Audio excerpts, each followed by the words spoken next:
Good morning to all of you. Welcome in Ideal 30 classes. आइए हम exercise जो है यह 3.2 लेकर के आपके सामने आए हुए हैं। जैसे यहाँ देखेंगे लिखा गया प्रश्न है कि कक्षा 10 के 10 विद्यार्थियों ने एक गणित की पहेली प्रतियोगिता में भाग लिया। यदि लड़कियों की संख्या लड़कों की संख्या से 4 अधिक है, लड़कियों की संख्या लड़कों की संख्या से 4 अधिक हो तो प्रतियोगिता में भाग लिए लड़कों और लड़कियों की संख्या ज्ञात कीजिए। फ्रेंड्स, अगर ऐसा आपको कभी प्रश्न मिले भाषा वाला तो यहाँ पर लिखना पड़े माना कि लड़का की संख्या या लड़कों की संख्या, माना कि लड़कों की संख्या बराबर x तथा लड़कियों की संख्या बराबर y, लड़कियों की संख्या बराबर y। तो आपसे बोला गया, प्रश्न में यह कहा गया है कि लड़का और लड़की कक्षा 10 के 10 विद्यार्थी, मतलब लड़का और लड़की को मिला करके 10 व्यक्ति हैं। तो प्रश्न से अर्थात x लड़कों की संख्या है, y लड़कियों की संख्या है, दोनों मिलाने से x प्लस y बराबर 10। यह आपका पहला समीकरण होगा। तथा इसी प्रकार से दूसरा भी बोला गया है। तथा यहाँ पर देखेंगे ऐसे भी या ऐसे लिख सकते हैं, पुनः प्रश्न से, मतलब फिर प्रश्न में क्या कहा गया इसको पढ़ेंगे आगे। बोला गया अगला स्टेप में, यदि लड़कियों की संख्या लड़कों की संख्या से 4 अधिक, इसका मतलब हुआ लड़की की संख्या, आपने देखा कि लड़की की संख्या y है, तो कहा लड़कियों की संख्या इट मीन्स y लड़कों की संख्या से, तो लड़का की संख्या x इतना से 4 अधिक। इसका मतलब हुआ कि यदि लड़का की संख्या में 4 जोड़ेंगे तो लड़की के संख्या के बराबर आएगा।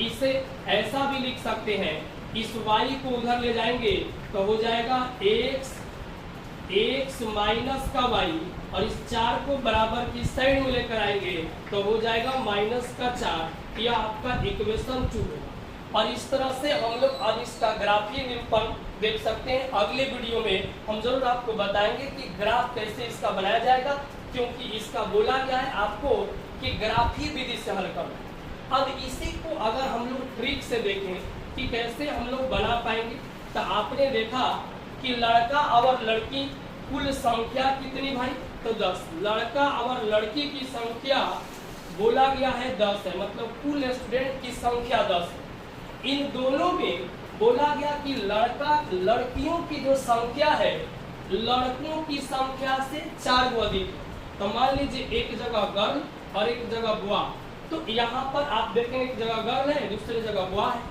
तो यहाँ पर पहले तो जितना अधिक है उसको घटा लीजिए। 10 में 4 अधिक है तो पहले घटाएंगे तो आएगा 6। अब 6 को 2 भाग में बांट दीजिए तो बराबर बराबर आएगा, 3 के हिस्से में आएगा। लेकिन बोला गया कि लड़कियों की संख्या लड़कों से 4 अधिक है, तो लड़का की संख्या 3 होगा और लड़की की संख्या एकरा से 4 गो अधिक है, तो इसमें 4 जोड़ दीजिए तो 4 3 7 हो गया। इट मीन्स लड़कियों की संख्या 7 और लड़कों की संख्या 3। यह आपका आंसर होगा x और y का मान। Okay, bye bye. आइए दूसरा क्वेश्चन होगा, 5 पेंसिल तथा 7 कलमों का कुल मूल्य 50 रुपया, जबकि 7 पेंसिल तथा 5 कलमों का कुल मूल्य 46 रुपया। एक पेंसिल का मूल्य तथा एक कलम का मूल्य ज्ञात करना है। देखिए भाई, यहाँ 5 पेंसिल और 7 कलम का इकट्ठा मूल्य है, लेकिन हमें यह नहीं पता कि एक पेंसिल का क्या मूल्य होगा और एक कलम का क्या मूल्य होगा। यहाँ पर इस प्रकार के जब भी प्रश्न होंगे यहाँ लिखेंगे, जो पूछा गया वह लिखना होगा। माना कि एक पेंसिल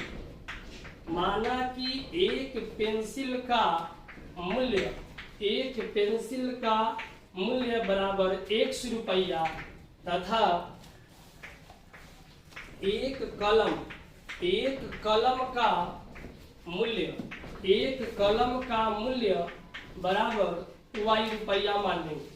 और यह जो होगा आपसे बोला गया है, प्रश्न में कहा गया कि 5 पेंसिल, एक पेंसिल का दाम x रुपया है, तो 5 पेंसिल के लिए 5x हो जाएगा। उसी तरह से यहाँ आप देखेंगे बोला 7 कलम का मूल्य, तो एक कलम का मूल्य y रुपया, तो 7 कलम का मूल्य 7y रुपया, दोनों का इकट्ठा 5 पेंसिल 7 कलम का मूल्य यह दिया गया 50 रुपया, जो कि आपका इक्वेशन फर्स्ट होगा।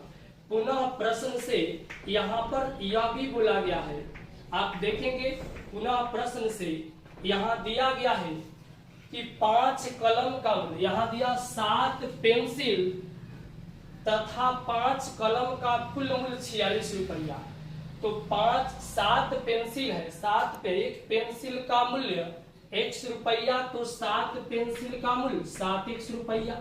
उसके बाद तथा एक कलम का मूल्य, यहाँ पर पूछा 7 पेंसिल तथा 5 कलम, तो 7 पेंसिल के लिए 7x रुपया हो गया, जबकि 5 कलम है, एक कलम का मूल्य y रुपया, तो 5 कलम का मूल्य 5y रुपया। और यह टोटल दिया गया कितना, तो 46 रुपया। यह आपका इक्वेशन जो होगा यह 2 होगा। तो यह इक्वेशन फर्स्ट और यह इक्वेशन सेकेंड, फिर आप इससे ग्राफ बना सकते हैं। चलिए इसमें देखना दूसरा क्वेश्चन है, दूसरा का 1 और 2 नंबर प्रश्न है। इसमें अनुपातों की तुलना करना है और देखना है कि इसका जो है अनुग्राफ कैसा बनने वाला, संपाती होगा कि इसका ग्राफ जो होगा प्रतिच्छेदी होगा कि समांतर होगा। जैसे यहाँ देखेगा x का गुणांक 1 कहलाएगा, तो यहाँ 5 रख सकते हैं। x का गुणांक यहाँ 7 है, तो 7 रखिए, 5/7 अर्थात a1 by a2। फिर चेक करिए माइनस y का गुणांक, तो ये b होगा, तो -4। और यहाँ पर y का गुणांक b है, तो यहाँ 6 हो गया। इसको काटेंगे तो 2 दूना 4 और 2 तिया 6, 5/7 बराबर नहीं होगा 2/3 के। तो आपसे पूछेगा ग्राफ कैसा होगा, तो बोलेंगे प्रतिच्छेदी। ऐसा ग्राफ कैसा होगा, तो प्रतिच्छेदी होगी। इसका मतलब a1 by a2 बराबर नहीं है b1 by b2 के। तो हल पूछा जाए अद्वितीय हल और ग्राफ पूछा जाए प्रतिच्छेदी होगा।